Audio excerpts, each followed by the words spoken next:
যেখানে একটু আগেও ছিল ক্লাসের কোলাহল, সেখানেই তৈরি হলো শত শত আর্তচিৎকার। বাংলাদেশ বিমান বাহিনীর F7 মডেলের বিমানটি দুপুর 1:06 উড্ডয়ন করে। 12 মিনিট পর ঠিক 1:18 বিমানটি বিধ্বস্ত হয়। বিমান চালাচ্ছিলেন ফ্লাইট লেফটেন্যান্ট তৌকির। এটি তার সোলো ফ্লাইট ট্রেনিং এর অংশ ছিল।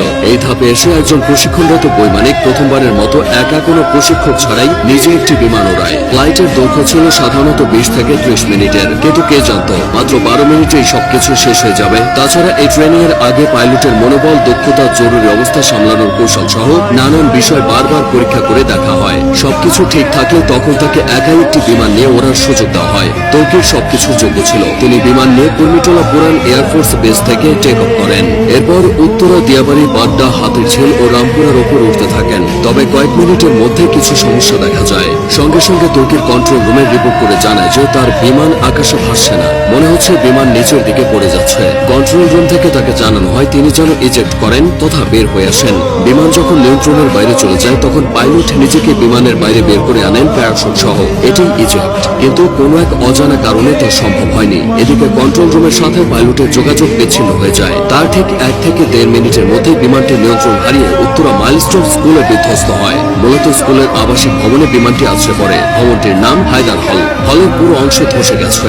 বিমানের বড় অংশটা ক্যাম্পাসের মাঝের ফাঁকা অংশে পড়েছিল। বিমানটি একটু পরে আছড়ে পড়লে হয়তো হতাহতের পরিমাণটা কিছুটা কমতো, কারণ ক্লাস শেষের ঠিক পরের সময় বিমানটি আছড়ে পড়েছে। বহু ছেলে মেয়ে ক্লাস শেষে বের হয়ে চলে যেত। যে ভবনে বিমান বাহিনীর প্রশিক্ষণ বিমানটি বিধ্বস্ত হয়েছে সেটি দোতলা ছিল। ক্যান্টিনের পাশেই ওই ভবনটি। ওই ভবনে 2টি তলা মিলিয়ে মোট 16টি ক্লাসরুম আছে আর 4টি শিক্ষকদের রুম। প্রাথমিকের 1ম থেকে 5ম শ্রেণীর ক্লাস হতো এই ভবনে। 3য় ও 4র্থ শ্রেণীর শ্রেণীকক্ষের সামনেই বিমানটি বিধ্বস্ত হয়েছে। তখন ক্লাস চলছিল। কিছুক্ষণের মধ্যেই ক্লাস শেষ হতো। ঠিক সেই সময় কলেজের প্রজেক্ট 7 নম্বর ভবনে বিমানটি ধাক্কা লেগে জ্বালানি লিকেজ হয়। পরে প্রজেক্ট 2 ভবনের সামনে আছড়ে পড়ে। বেলা 1টার দিকে স্কুল ছুটি হয়ে যায়। তবে তখনও কিছু শিক্ষার্থী সেখানে অবস্থান করছিল।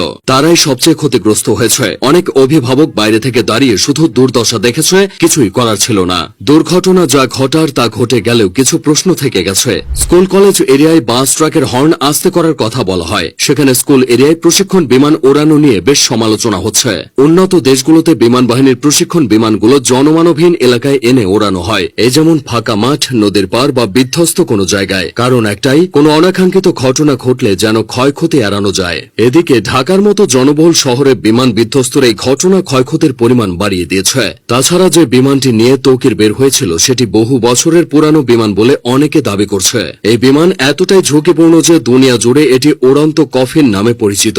এই ধরনের দুর্ঘটনায় রেস্কিউ অপারেশন চালানো কঠিন। মাইলস্টোনের এই ঘটনায় ক্রিকেটার, আলেম ওলামা থেকে শুরু করে রাজনৈতিক অঙ্গন পর্যন্ত সবখানেই শোকের ছায়া নেমেছে। হতাহতের ঘটনায় মঙ্গলবার একদিনের রাষ্ট্রীয় শোক ঘোষণা করা হয়েছে। মাইলস্টোন স্কুল অ্যান্ড কলেজের ইতিহাসে এই ঘটনা দগদগে ক্ষত হয়ে থাকবে।